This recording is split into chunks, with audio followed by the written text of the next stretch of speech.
সহিংসতার প্রাণহানির পর গুইমারার রামসু এলাকায় এখন কেবলই ক্ষতচিহ্ন। ক্ষতিগ্রস্ত মানুষজন পড়েছেন অনিশ্চয়তায়, কাটছেন আতঙ্ক, উদ্বেগ। তবে কিছুটা স্বাভাবিক হয়ে এসেছে খাগড়াছড়ি সদরের পরিস্থিতি।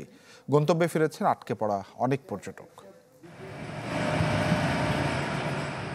কোথাও পুড়েছে বাণিজ্যিক স্থাপনা, কোথাও সরকারি অফিস, পুড়েছে পাহাড়ি বাঙালি দুপক্ষেরই বসতঘর, দোকানপাট।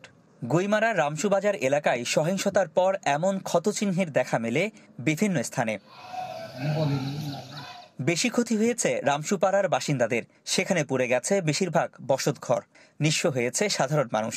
একইভাবে ক্ষতিগ্রস্ত হয়েছে বাজার এলাকায় বেশ কিছু সরকারি অফিস ও ব্যবসা প্রতিষ্ঠান। আমাদের এখানে কোনো দোষ নাই, বাইরে থেকে এসে মিছিলের অ্যাড করছে, কিন্তু আমাদের এখান থেকে কেউ যায়নি।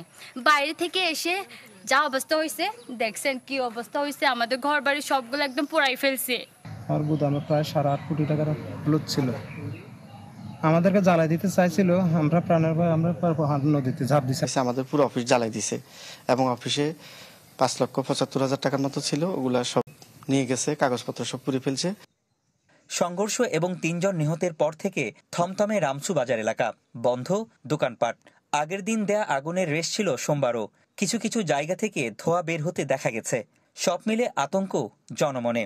এতে পাড়ার কিছু বাসিন্দা এলাকা ছেড়ে অন্যত্র আশ্রয় নিয়েছে বলেও দাবি স্থানীয়দের। দোকানপাট কিছু খুলতে পারতেছি না, যেহেতু আতঙ্কের মধ্যখানে আছি। এইভাবে আমাদের রাত্রে ঘুমাইতে পারে না, যেহেতু কখন কি হয়ে যায়। তবে গেল 2 দিনের চেয়ে খাগড়াছড়ি সদরে সোমবার সকাল থেকে পরিস্থিতি ছিল কিছুটা স্বাভাবিক। দুপুর থেকে খাগড়াছড়ি, চট্টগ্রাম ও ঢাকা সড়কে অবরোধ শিথিল করার ঘোষণা দেয় যুগ্ম ছাত্র জনতা। এরপর বেশ কিছু পরিবহন খাগড়াছড়ি ছেড়ে যায়। শহর ছেড়েছেন আটকে পড়া পর্যটকরা। হ্যাঁ, আমরা ঢাকা থেকে সাজেক যাওয়ার উদ্দেশ্যে আসছিলাম, তো এখানে এসে সমস্যার কারণে এখানে আটকা পড়ে আছি। 2 দিন যাবত 3 দিন যাবত আছি এখানে। প্রচুর টুরিস্ট আমাদের এখানে আটকে আছে, যোগাযোগ বদ্ধর কারণে কেউ কেউ গন্তব্যস্থানে যেতে পারতেছে না। আমরা কোথাও যেতে পারলাম না, এখন আমরা ব্যাক করতেছি চিটাগাং থেকে ঢাকা যাব। রোববারের সহিংসতায় গুলিতে নিহত 3 জনের পরিচয় মিলেছে। নিহত এসব তরুণের বাড়ি গুইমারার বিভিন্ন গ্রামে।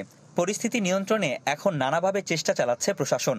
সেই সাথে শান্তি ও সম্প্রীতি বজায় রাখতে চেষ্টার কথাও বলছেন তারা। গুইমারা ও খাগড়াছড়ি সদরের মোতায়েন আছে আইন শৃঙ্খলা বাহিনীর বিপুল সদস্য। তবে 3 পার্বত্য জেলায় অবরোধ ডাকা হলেও তার প্রভাব ছিল না রাঙামাটি ও বান্দরবানে। রনি দত্ত, চ্যানেল 24, খাগড়াছড়ি।